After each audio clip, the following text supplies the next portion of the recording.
Welcome to day 13, guiding you from suffering to joy. Today we continue with depression. Good luck, Vagabond. Since your ego exists within the illusion, it is attached to you in all of your lives. Same ego. Your ego is not connected to divine spirit, but it's contained to all the illusions and everything you have ever experienced within a life as anything in this illusion. So that's why you can ask your ego. Your spirit will know, but it won't know how to address it because it's an illusion. It needs to come from the illusion. You need the illusion, the teacher of the illusion, to bring this forward for you. So you are working with your ego. Don't be afraid of your ego. It's not a bad thing. It just went the wrong way, and it was just like a bad guide on a bad camping trip. That's all it was. It didn't mean to harm you. Its job is to protect a belief system. It's just doing what it's programmed to do. It doesn't know it's hurting you or keeping you from things. It doesn't know. It doesn't know this stuff. So you have to know this stuff. So Loki also said, don't stay in your cave past 2 days. So if you are isolating beyond 2 days, maybe you need to seek some professional help. Michelle and I take Zoloft. So maybe you need some sort of medication to help a chemical imbalance that's going on. A lot of your traumas can create physical and mental issues that sometimes medicine can fix. So always look there for assistance also, especially when you are depressed, because depression just goes deeper and deeper down, and we don't want you to be deeper down. We want you out. So Loki offered some insight to me today about some other reasons you may be in a cave. He said, sometimes you have to rest in a cave because your strength is needed in another realm for another life that you are living. So Spirit has said we don't have past lives and future lives. We have concurrent lives. Everything happens at the same time. You can have like 7 different incarnations going on. So you have the ability to spread yourself across 7 different lives, across different dimensions and realms. You can be an animal in some realms, you could be a human. So if one life is requiring more strength from you, you may lose strength in this life. Like I spent a year in my bed for Lyme disease. I had another part of my life that needed that energy at that time, so I had to give it. So energy seeks its balance, like water. So it seeks its balance. So if it's taking something away, it has to take it and put it somewhere. If something needs to be put somewhere, it has to be taken away from somewhere else.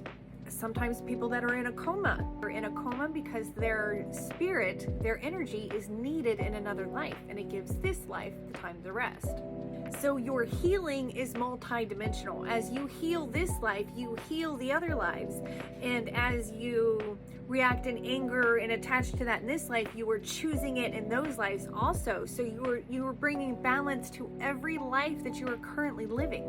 Since Loki is multidimensional, he is our guide at the cave. He is the only guide we have that is multidimensional. Your spirit guides are your spirit guides in this life.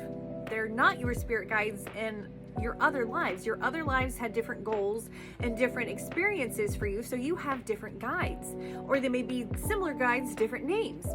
So Loki is the one that can go to these dimensions and tell us which life has an issue, where's the imbalance. He can have you project it behind you so that he can see it without you having to bring up the emotions of it.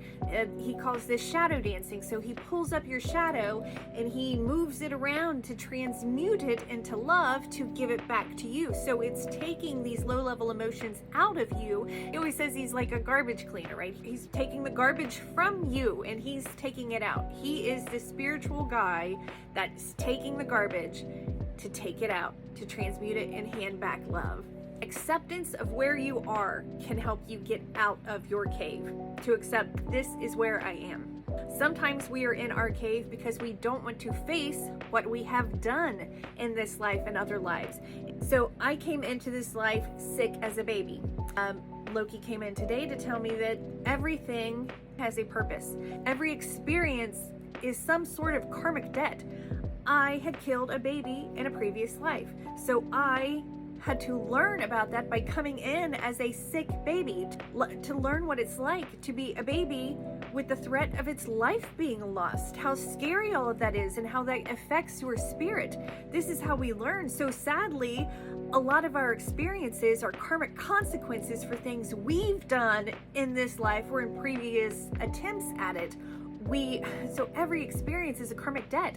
If you don't have a healthy relationship, maybe you broke up a healthy relationship in one of these other lives, so you were karmically paying the consequence of it here. And all of that stops once you acknowledge it. So you have to acknowledge where it's coming from. So that's why Loki is a great guide here. So ask your ego. Get your journal out and let's start asking your ego some questions, and ask it to answer you for your highest good, so it can't lie. Ask your ego to bring up fears that are illogical. Ask, is this fear from this life or another life? Know that you have to face it, accept it, before you can move past it. So find out, ask the ego, where is this insecurity really coming from? So if you're feeling depressed, and if you're not sure if it's this life or another, ask your ego for your highest good to show you the life that reflects this experience. So since your ego is in this illusion, it's the doorway to your shadows. Since you exist as a being of shade and light, you need to be able to trust your ego and your spirit along the way. Your ego, again, it just kind of went rogue. It was left on its own like an unsupervised child, or like a child that lived with wolves. And it has to assimilate to its proper environment, which would be the realm of spirit, where everything is perfect. So while you are in your cave, your ego is also keeping you there, waiting for you to look at it. You should be receiving a lot of mirror reflections of your behavior from other people in your outside world. So your illusion should be showing you some of the behaviors and actions that you took you to this cave to begin with. Your ego wants you to look at it because it knows you have to look at it and acknowledge it if you want to get past it. It's like the shadow of all of your actions and thoughts that created a shadow energy or a shadow vibration. It's as if all of those things stand at the doorway of the cave and the outside world, and they won't let you through until you accept them, because you want to accept what you've done that took you to this cave so that you don't repeat those actions again.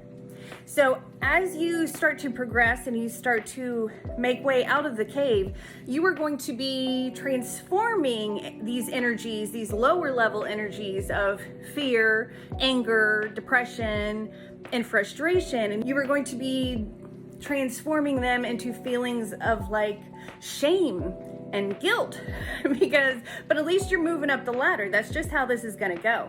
Join us tomorrow as we continue talking about depression, and I will share what brought me to my cave and the difficulty of leaving it. So join us tomorrow. Much love, Vagabond.